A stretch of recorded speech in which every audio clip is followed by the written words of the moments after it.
The CPI report, Child Protection in Iowa, brought to you by Vocal, Victims of Child Abuse Laws.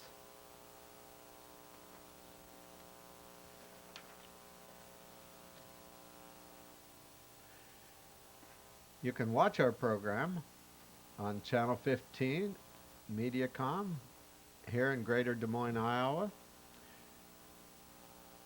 It's aired on Sunday afternoons at 1 o'clock, and again, it's repeated on Wednesday evening at 9:30 p.m. It's also aired on Cox Channel 23 in Council Bluffs every other Thursday, 4:30 p.m.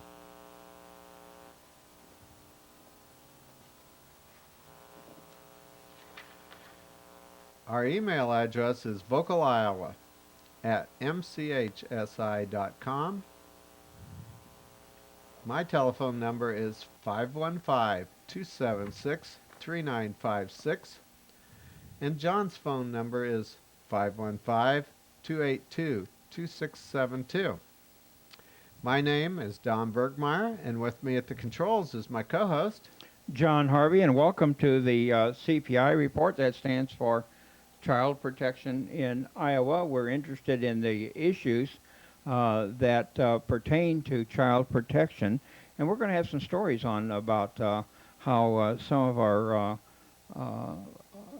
people in the state legislature and in public policy have some real weird ideas about how they will guard child protection, how they're willing to pass some of the most ridiculous laws that you can imagine. Before we do that, I want to touch on one other item. One of the things that has been a real boon with respect to public knowing what's going on in the courts is something called extended media coverage. This is known as more commonly as cameras in the courtroom, or for those of you who watch some of the network telecasts shown on court TV. It gives a lot of insight as to what goes on in the courtroom, and some people think that there should be cameras all the time in all courtrooms. That might not be a bad idea. We watch traffic intersections. We even watch speeders and give out tickets based upon cameras in the intersection. Wouldn't it be great if we could have cameras in the courtroom so we could see some of the things that are going on? Don? I understand the federal government disagrees with you, that they don't allow it in the federal courts. We'll be hearing about that in just a moment, because we're going to turn our camera on a fella who has been around Iowa for quite some time. A name that may not be known to the younger set, that is those that are under 50, but Jack Shelley is a name that is common among us older folks. He was a broadcaster at WHO Radio and Television, and then he became Dean of Journalism at Iowa State University. He tells a story about cameras in the courtroom some 58 years ago, in which it, he'll tell the story. He was meeting at Drake University when they were celebrating the 25th anniversary of cameras in the courtroom in Iowa. And I've had my share of conflict with this camera in the courtroom business, because I walked into a courtroom with a camera one time and had a deputy following me around. No, that was nice. You like deputies to protect us. I don't care for that much security. I think I can get along without... especially when he brought blood to your wrist. Without the extra security. Well, this is a very short speech by Jack Shelley, who is, he mentions one of our other friends here in Des Moines by the name of Babe Bizignano, because Babe Bizignano went to court in 1947.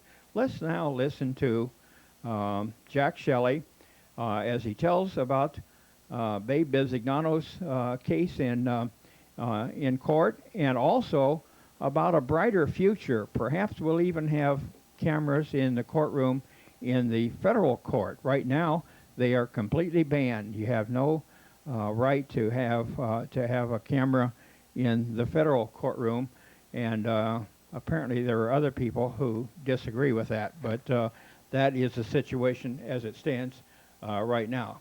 Right now, let's listen to Jack Shelley.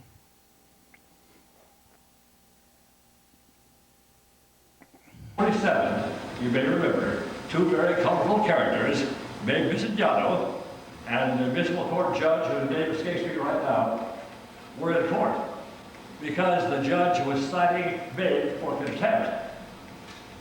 And KRMT Radio broadcast the tape, or recording however they made it in those days, of the entire court proceeding.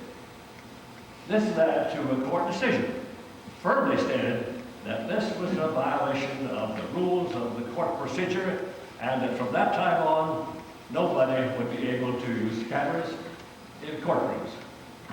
Now that was in 1947, and it was just about 30 years later that Gary Gerlach started to lift that stone off, and led to what I think was one of the great advances made on behalf of the general public in the state of Iowa.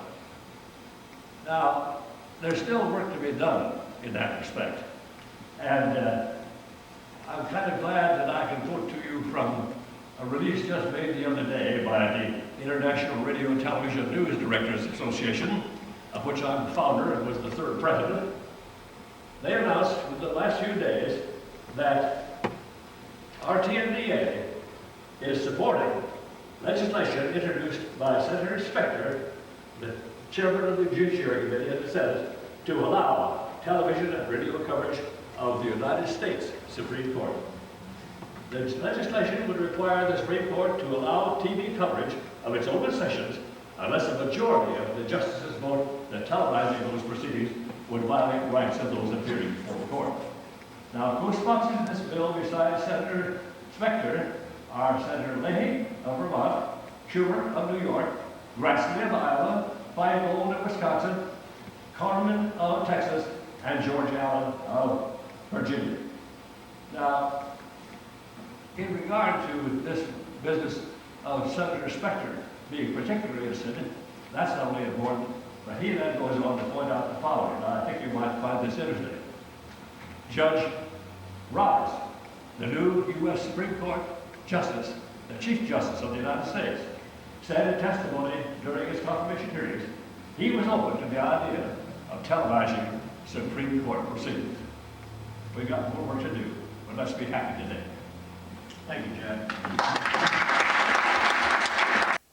Well, there you have it. Jack Shelley, former dean of journalism, Iowa State University, and quite an honorable gentleman who held a broadcast position with WHO for quite some time. They were pretty proud of their 25th anniversary of extended media coverage.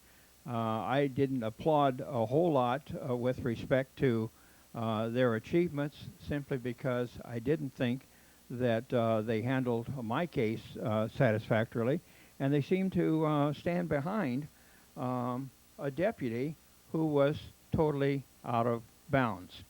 Well, I have one story here, and then we're going to turn to our courthouse reporter here, Terrance Walker, but have a story here which is quite surprising because I don't always agree. In fact, I think this is the first time I've ever come into an agreement with Rekha Basu, who is a register columnist, on the idea of the 2,000-foot rule that they want to post around every schoolhouse, every playground, and now they want to have it around every bicycle path and swimming pool and so on and so forth. It was a stupid idea in 2002.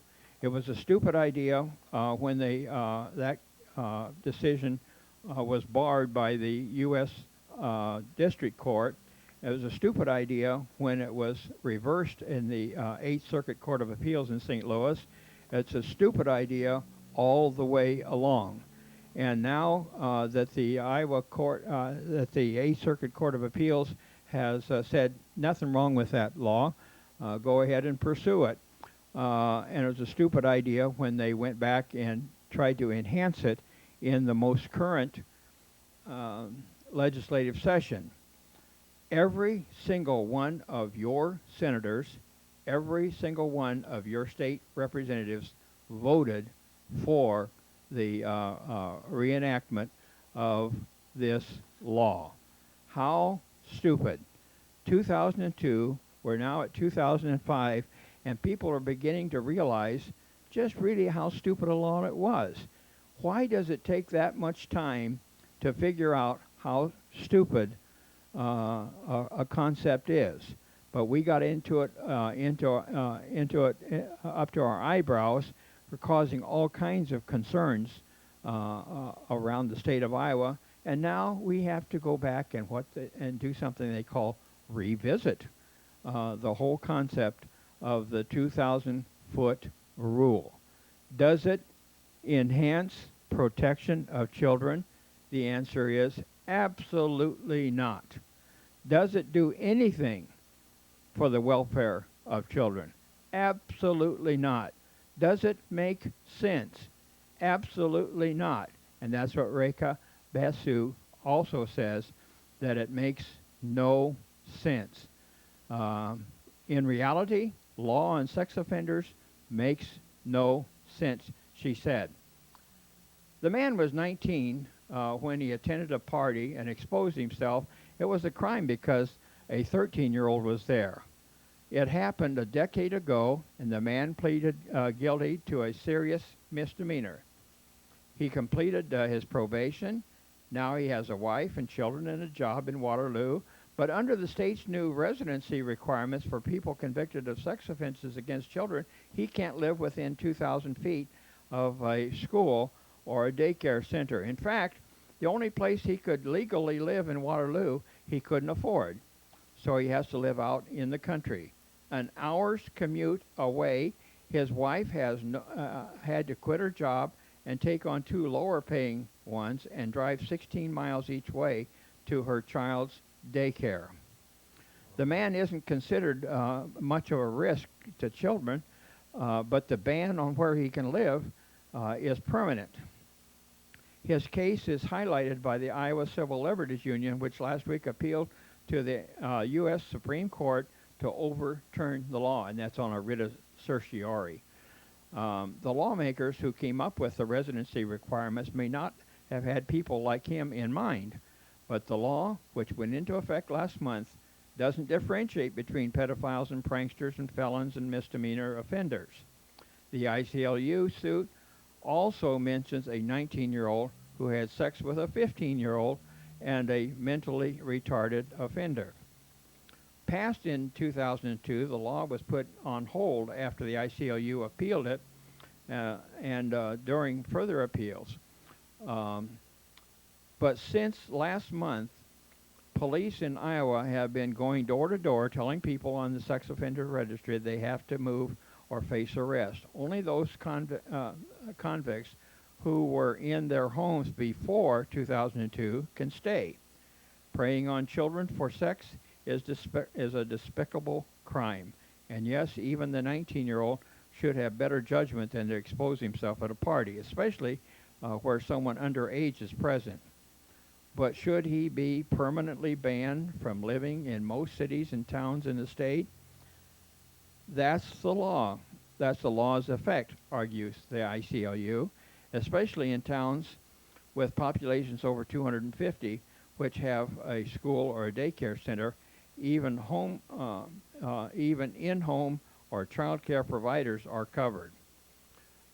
In Des Moines, only industrial areas are not, but there's a move on the city council to make all the city off limits. By the way, that has already happened as we speak. As a Register story Tuesday reported, the law has prompted one of Iowa's towns without a school or without a daycare center, Ely, to pass its own ordinance keeping convicted sex offenders out. Others are sure to follow. It may be better not to have these ex-cons in the neighborhood, but isn't it really, does it make the kids any safer? According to victim advocates, the stranger who jumps out of the bushes is a rarity. 80 to 90% of adults who commit sex offenses against children are family members or otherwise known to their victims, says Stephen Scott, the executive director of Prevent Child Abuse Iowa. A study in South Florida reported in Tuesday's Register found no relationship between proximity to schools and the likelihood that a sex offender will reoffend. And Iowa's only law Iowa's law only restricts where people can live, not where they can go during the day.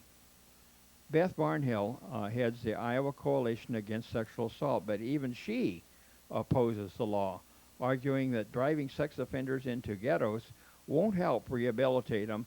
It just takes away their access to support services and jobs and may push them underground so authorities can't keep tabs on them. It would be naive to say that none of these people poses a risk to children, but so do many others who are not on the list. As Scott points out, you can't predict which sex offenders are likely to reoffend, except the most extreme ones, and Iowa already has a facility and a civil commitment procedure for them. For the rest, we need to rely on the parole board's discretion and the probation officer's authority to set residency requirements. I suppose they could go through the back door and say, you know, this is a condition of your probation. You know, you can either stay in prison to finish out your term or sign this contract that you'll not live within 2,000 feet. So they can pull something dirty like that if they wanted to, I suppose. The bottom line is that parents have to be vigilant about the people their kids are around. That's what I believe. That the big job here falls on the shoulders of the parents to be the ultimate child protectors. Another law that went into effect this summer also provides false sense of security with an unintended consequence. It prevents convicted sex offenders from living unmarried with women who have children. Some of the perpetrators just married the kids' mother to get around it. See, they don't bother to check to see if the law makes sense, do they? We need to protect children, but we need to be smart about it. These kinds of laws are not smart. In systems design, in the computer business, a good systems designer will have something they call walkthroughs. That is, they'll walk through all of the procedures that are involved in the design of the new system.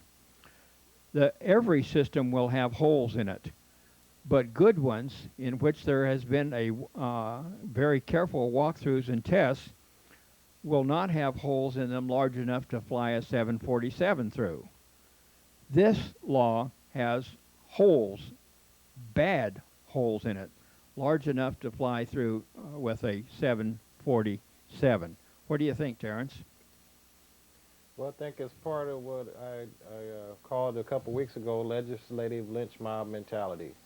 You know, you have a couple legislators that feel that they can get votes off of the emotions of the voters, and here is a safe subject for them to kind of get those votes because, you know, most of the people are not going to feel sorry for a sex offender, but I'm sure when they find that the legislators paint such a broad brush, such as to taint everybody.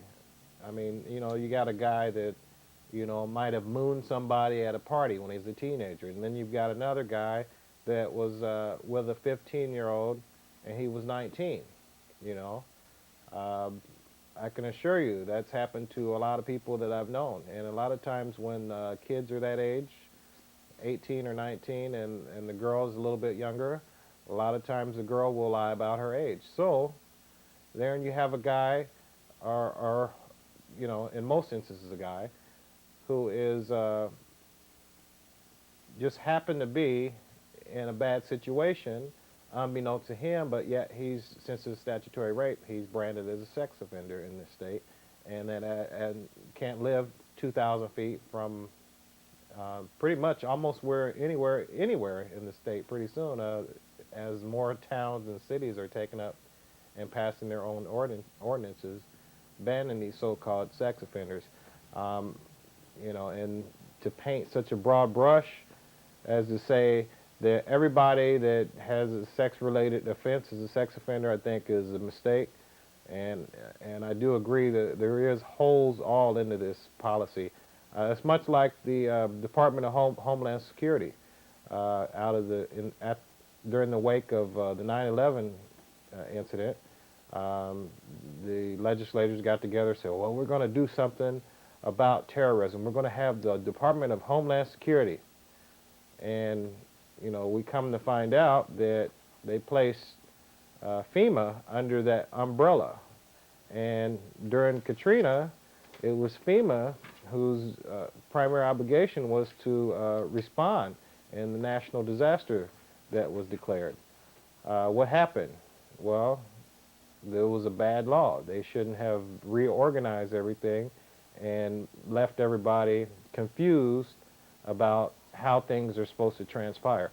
Well, in this instance, it's not a similar. It's similar in the fact that the law was made poorly and fastly, but you know the difference being for this 2,000-foot rule is that it just paints a broad brush, and it's affecting people that are not, I feel, at risk to doing any of these things that were supposedly most people would be so fearful of. You know, and I guess it doesn't help that the news has brought to light a couple incidents the past week where there were sex offenders. One, I guess, at the public library here in Des Moines. And then there was another, I believe it was, what town was that other incident in? But it doesn't help that they bring these to light and then they don't highlight the other side of the issue, which is that, you know, you have a lot of innocent people are, you know, I guess relatively less innocent people being banished from society, basically. Pretty soon, you know, you're going to have farmers out in the cornfield talking about, well, we don't want the sex offenders out here. What's going to happen next? What are they going to do? Build an island for sex offenders? I mean, this is the insanity of what we're going through here. But I think that I do think that this does warrant some sort of intervention by the United States Supreme Court. Whether they'll do something about it, I don't know. Being as how they only hear about 80 cases a year the past couple years. So, you know, those are my thoughts on the matter. Did you have anything further, Don or John? Not I. I thought maybe you had some other stories there. Oh yeah. Well, I did have one story here in particular. As we've been reporting here the past, this has been about 3 weeks ago, the organization Jail for Judges, which is Judicial Accountability Initiative Law, is the acronym, JAIL, is the founder of the organization, Ron Branson from Missouri, which I have pictured here on this picture.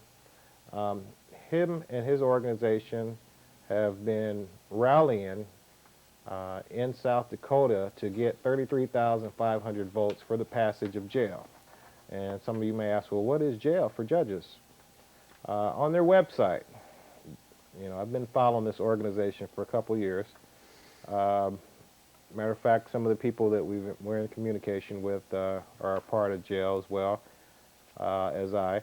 With the passage of jail, the people will be assured of receiving due process of law in all court proceedings, which will include the requirement that judges address all facts presented by the complaining party according to the evidence shown on the record.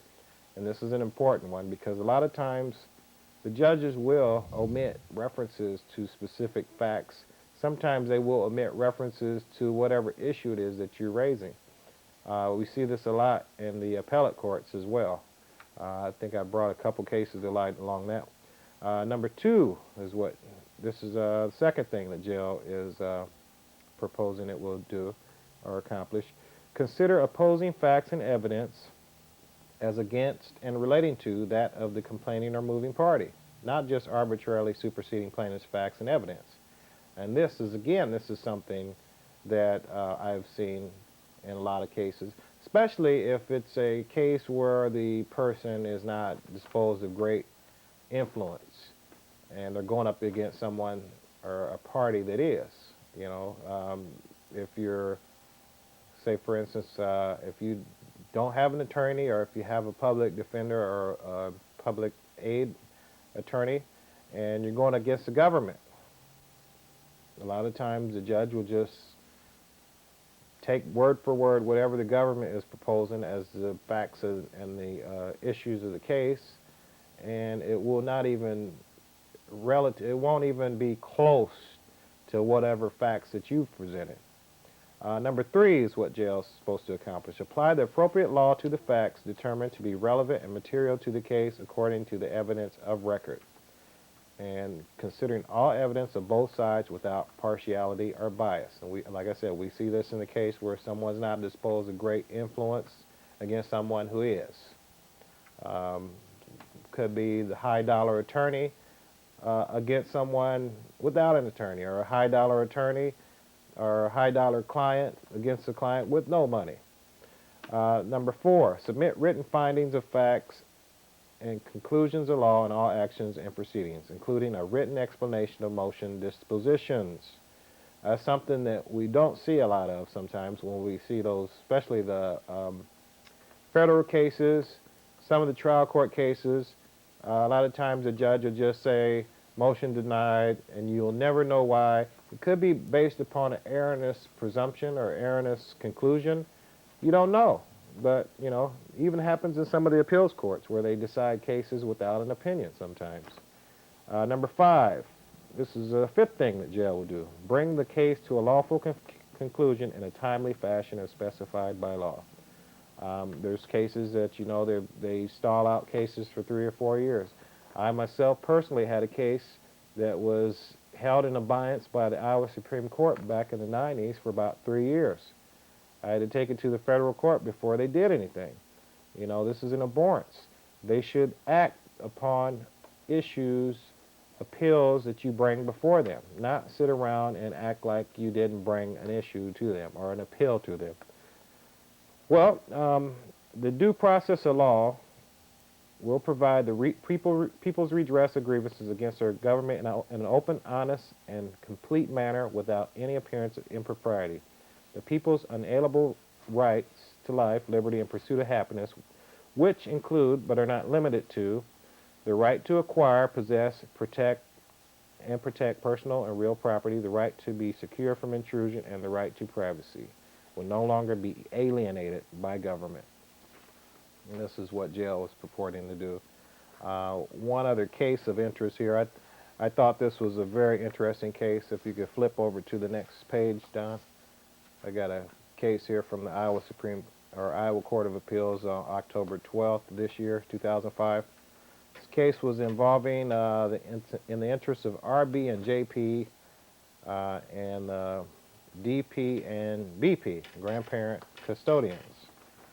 Well, in this case, the grandparents, I guess, came into the custody of a couple of kids, Robert and Jonathan. They were adjudicated to be in need of assistance. The DHS stepped in and took the kids from the parent because one of the kids was born with, or one of their other siblings, I guess, was born with drugs in his blood. Well, the grandparents took over, and then I guess the DHS decided to take the kids from the grandparents. And so that's what the juvenile court determined. You can see, look on the next page there, they've got an interesting ruling. I thought this was a very interesting ruling. If you look at the bottom paragraph, you'll actually see where it talks about the grandmother, Barbara, her anger management issues. And it says, in the assessment, Barbara admitted her anger issues, and she was diagnosed with adjustment disorder, with disturbance of conduct and emotion, and history of possible anxiety disorder unclear. Well, I'm trying to figure out what if she's been diagnosed with it, or if it's unclear. Yet, you know, when we have judicial decision making, sometimes so arbitrary, I guess everything is going to be unclear. Well, anyway, they denied her appeal, and they went ahead and terminated all the rights to the children, including the grandparents. The kids are just basically gone from any natural parent or natural grandparent. So I thought this was kind of odd, being how everything was unclear. If she had been diagnosed with something, wouldn't it have been clear? Wouldn't you think that would have been clear? I don't understand what's going on in the Supreme Court, or Iowa Supreme Court, or any of these courts for that matter. I do know this, though, that there needs to be some changes. And we were fortunate enough, myself and John Harvey were fortunate enough to hear one of the leading reformists. Matter of fact, here in Des Moines at the Drake University about a week and a half ago, on October 3rd, 2005, we got to see Barry Scheck, who was instrumental in the OJ trial about 10 years to the date. It was kind of funny. He came here on the 10-year anniversary of the OJ trial, and we got to hear him talk about some of the things that should be taking place as far as criminal procedure, how it should be changed. A lot of different things were discussed. He heads an organization called the Innocence Project, and they freed, I think, 128 people? I believe so, something like that. Something, a really high figure when you consider the justice system here in the United States doesn't release too many people, and a lot of the judges have a hard time reversing decisions when it comes to criminal matters. But, you know, he is, with a team of people, attorneys and other people that are in the legal profession, his staff, he has went through and actually proved a lot of people's innocence, mainly by DNA evidence. I guess it's kind of hard to prove it by any other means, but you know, DNA seems to be the for sure determining factor here when you're talking about innocence in a lot of these cases. It's kind of funny though. A lot of state courts, a lot of prosecutors are kind of reluctant in a lot of instances to allow independent testing and to allow people to present evidence after the fact that they're innocent. So he has gone through an uphill battle on that.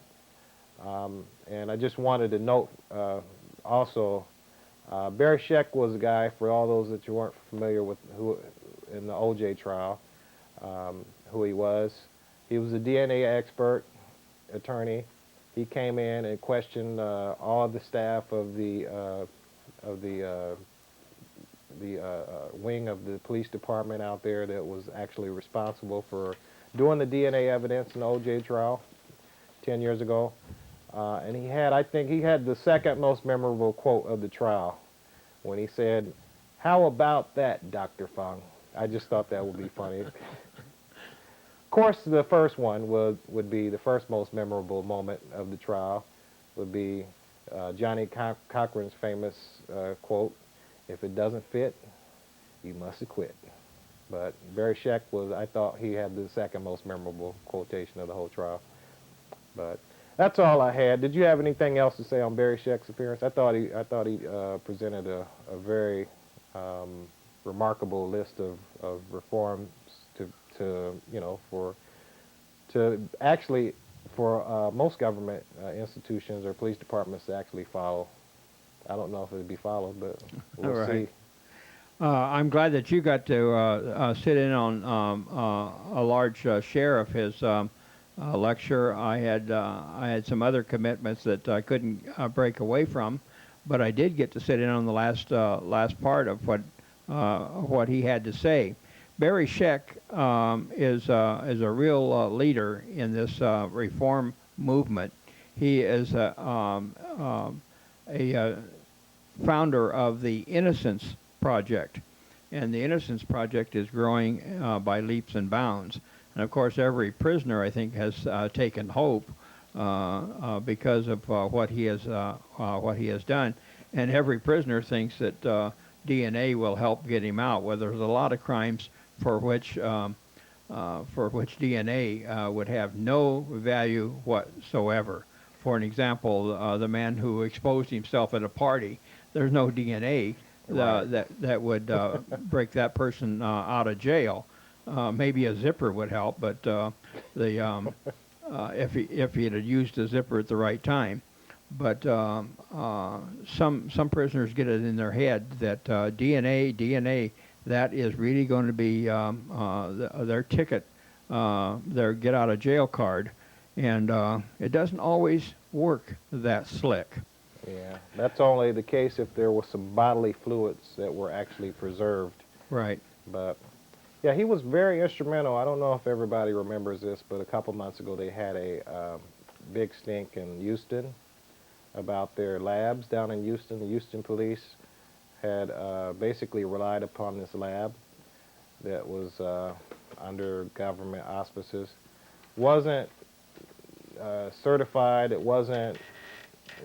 Obviously, it wasn't regulated very well, and the staff there was highly incompetent because he actually went through the transcripts on a couple of the issues where they basically, I guess there was a guy that they were saying there was a match to, that he got freed, and they went through the transcripts of the previous trial, and this lady was testifying to something that she obviously didn't have a clue to what she was testifying. She was saying that this guy matched this, and this type matched this. But anyway, to make a long story short, he showed by his expert analysis that the lady didn't know what she was talking about, got the conviction thrown out. The DNA actually, when they did do the test, it did match the other guy that was accused of the whole incident, and you know, it boggles my mind. But the other thing that was so startling is this county in Houston has like I think it was the second highest per capita amount of death penalty cases in the United States. So they were going back.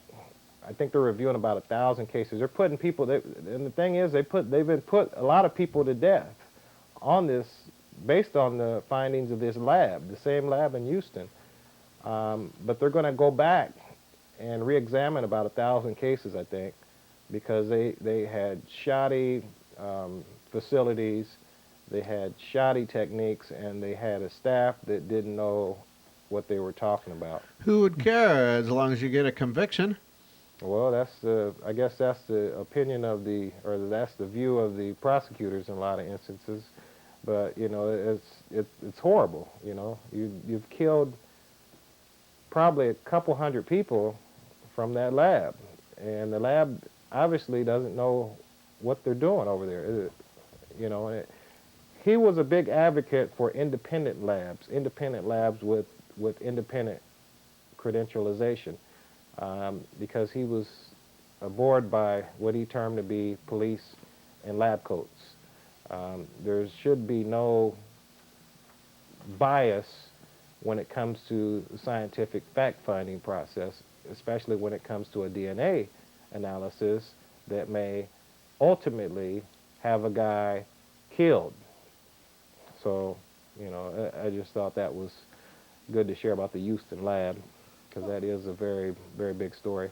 As great as the findings are, the scientific findings that there are today in tests like that, it was rather startling to hear his explanation of what happens in some of these labs. And the evidence that you actually bring to court is no more valuable as far as truth than the credibility of the handling of the samples.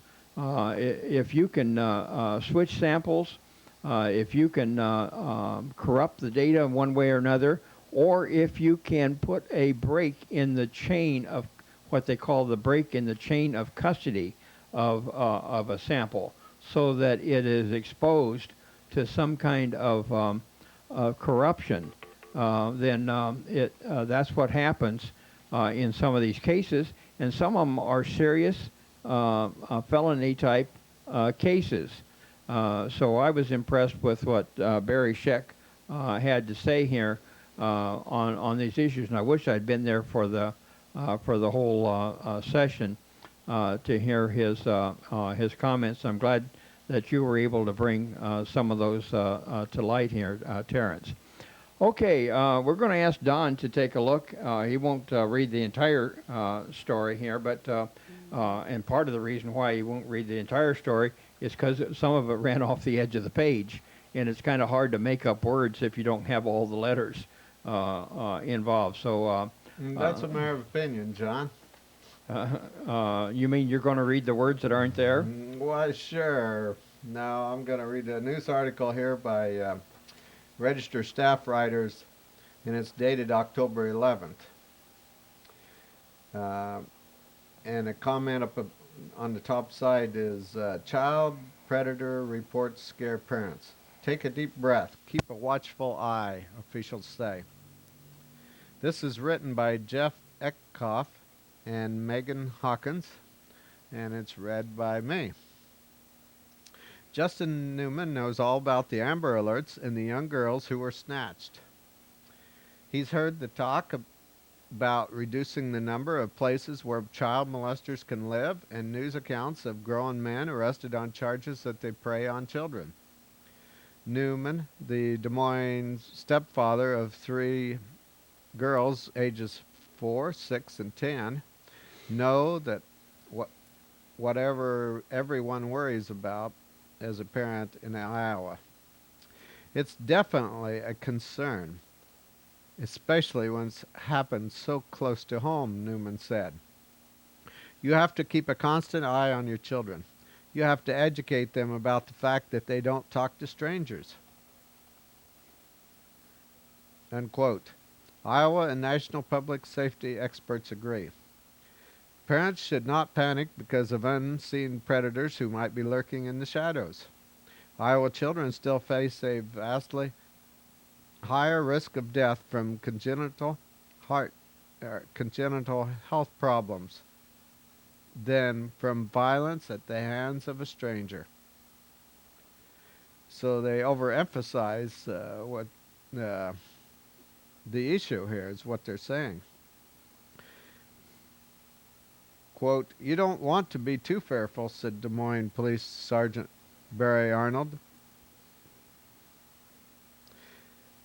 The article goes on and says, Iowa's fear of sexual predators first ticked upward in March, or moved upward in March, when 10-year-old Jessica Gage was abducted and slain, allegedly by a 38-year-old family friend. Then in July, the body of a 5-year-old was discovered in the Cedar River, 5 days after she was reportedly taken from her Floyd home. The mother and a man are now accused of possessing child pornography. The latest blows to parents' security have come in rapid succession. Last week, Des Moines police charged registry sex offender James Effler Jr. with sex abuse with a girl in a restroom at the downtown public library here in Des Moines.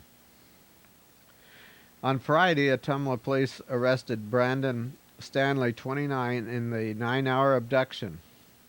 The girl was sent home unharmed after police found Stanley's car in a wooded area. So I'm guessing in that case that Stanley had no desire to sexually abuse the girl. But you know, the news media would want to make it sound that way, or other people in the legislature might grab a hold of that and make a big deal of it, when here it says that she was unharmed, so we can assume at that point that she probably never would be. He had ulterior motives, would you say? And we're not here. I don't know what those motives were, but I'm not here to say he's innocent or guilty. We'll go on here. On Friday, Ottumwa police arrested Brandon Stanley, 29, in the 9-hour abduction. The girl was sent home unharmed after police found Stanley's car. I guess I repeated that. In a wooded area.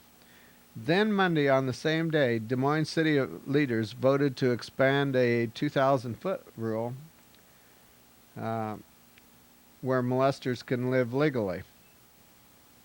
Another man was arrested for sex abuse of a teenage girl at a Ames library. I just mentioned that we had a problem here in downtown Des Moines library, and then shortly after that, then it happened in Ames. Yaman Mahmoud, Mahmound,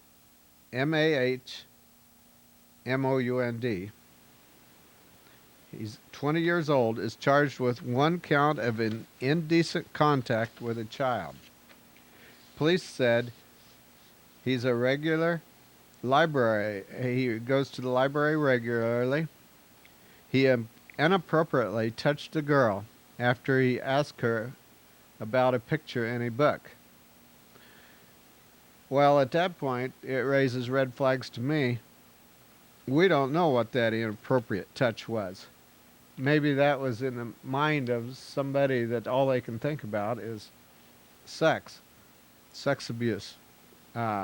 He may have, he may not have. We had a person that just got out of prison that he was wrestling with his daughter. What was that, 20 years ago? Or no, 18 years ago, close to that.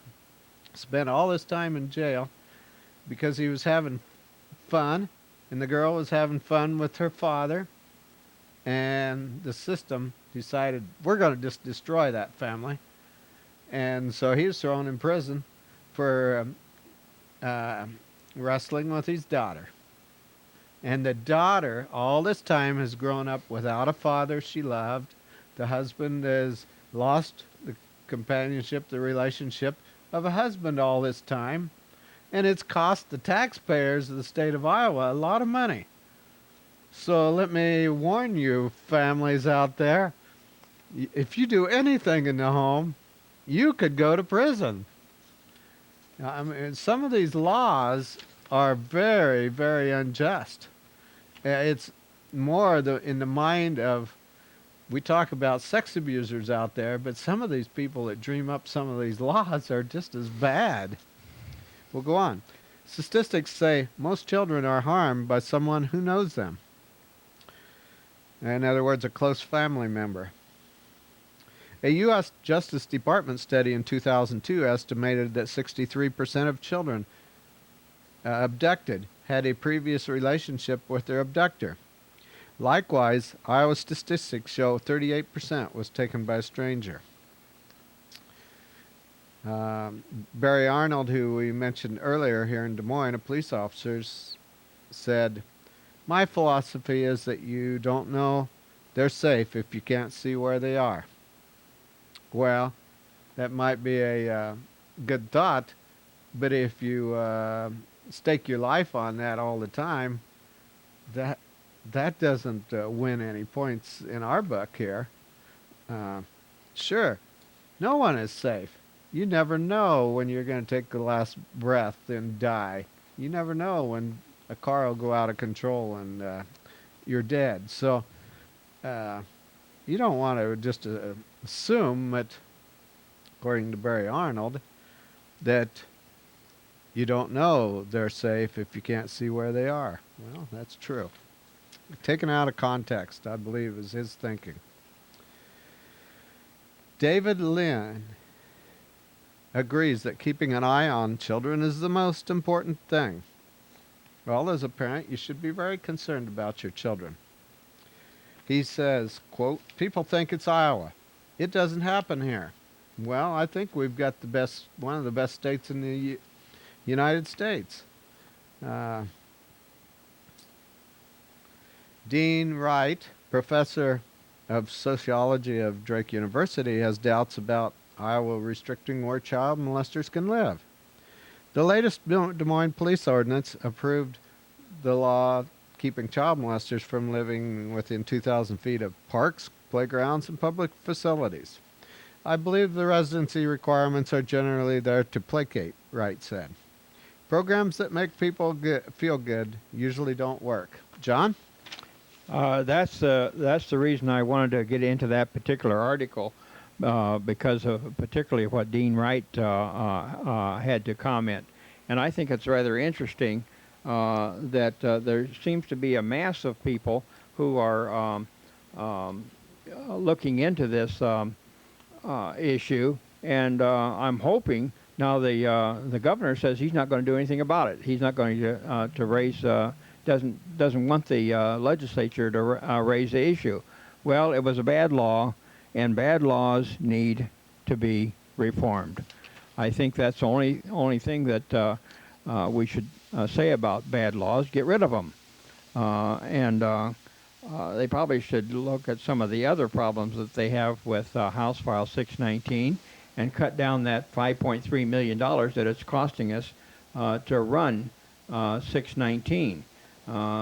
Because it's you can't find anything in those laws that have anything to do with protecting children. Well, once in a while we get to hear from a very knowledgeable lady in vocal. She sometimes comes up with a very fine editorial, and or response to another editorial. So this one kind of starts off with some comments. We may not get very far into that set of comments, but you get some kind of an idea of what she thinks needs reforming here in the United States with the CPS system, that's Child Protection System. I believe to shut down the CPS is a simple solution to a complex problem and won't work. What we need is reform. So maybe we should send all our social workers to reform school. And the judges. And the judges as well, to reform school. Workers need only academy training, but not only need academy training, but certification. It used to be that they tell the social workers that they didn't need any training, that they came to work with the information that they had to have in order to do their jobs when they graduated from school. To do this means that social workers will need to be paid a salary in compliance to a trained professional standard. Money has been thrown at CPS to hire more workers and to improve the agency. However, the money doesn't go where it's needed up front with the investigative services. Instead, it either goes to the administrative level, office improvements, or just hiring kids straight out of college with no practical experience and provide them with a few weeks of OJT on-the-job training, and they're on their own. And that's usually the way they wind these people up, you know. Just make sure their batteries are up to par, wind them up, and watch them walk. Not all child abuse is a crime. Most cases are abandonment and neglect, not criminal neglect. these cases don't go into law enforcement, and do so would be to impact the court system even more than it is. To ignore abandoned and neglected children can end up in further more serious abuse, neglect, or even death of the child. So that has to do with that has to be dealt with, particularly in today's meth epidemic. The few cases that are criminal require upfront investigation by law enforcement and not to be muddled by inexperienced, untrained social workers. We have a few of those around who come upon the scene first and erratically contaminate the crime scene and influence witnesses, particularly the child. Law enforcement should be the primary crime scene investigators. Anonymous reporting needs to be stopped, and I say yay and amen to that, except she says that she thinks it should be known to the social workers. But I think that a good report should have a name signed to it, should have a sworn affidavit signed to it. That way we aren't messing around with silly calls. And by the way, this is becoming a real problem.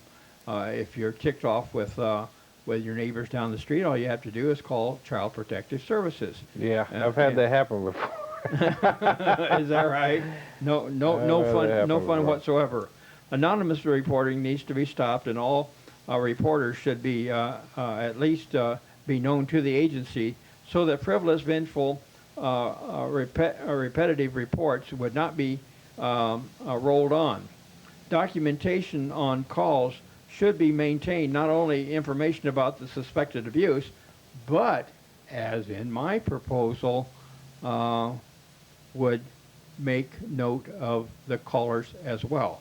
So if someone's calling in 43 times because it's indoor sport for the feeble-minded, then you could get some idea of what that indoor sport is doing. You want to pick it up from there, Don? We only have about a paragraph left on that first page, but we're also running short on time. Maybe you have a comment to stick in here, Terrance, do you? I just thought that was a very interesting comment. Indoor sport for the feeble-minded. I think that's the way it goes. Don? Family members should be contacted for placement rather than foster care. This is a new approach today, believe it or not, by the SAFE Act to CAPTA. That's a federal law, CAPTA. Vocal, that's our group, and other child protection reformists and critics have been against the SAFE Act because it stripped constitutional rights from parents who had been determined by any court of jurisdiction as having abused or neglected their child by removing their rights to reasonable efforts for reunification. One such court is the juvenile court, where the standards of evidence is below even a civil court proceeding. John? Okay, we're running short on time, and we certainly appreciate your tuning in to the CPI report. We'll be around next week with a few more cases, a few more comments, a few more reactions to things that are going on in our community and in our state legislature. See you next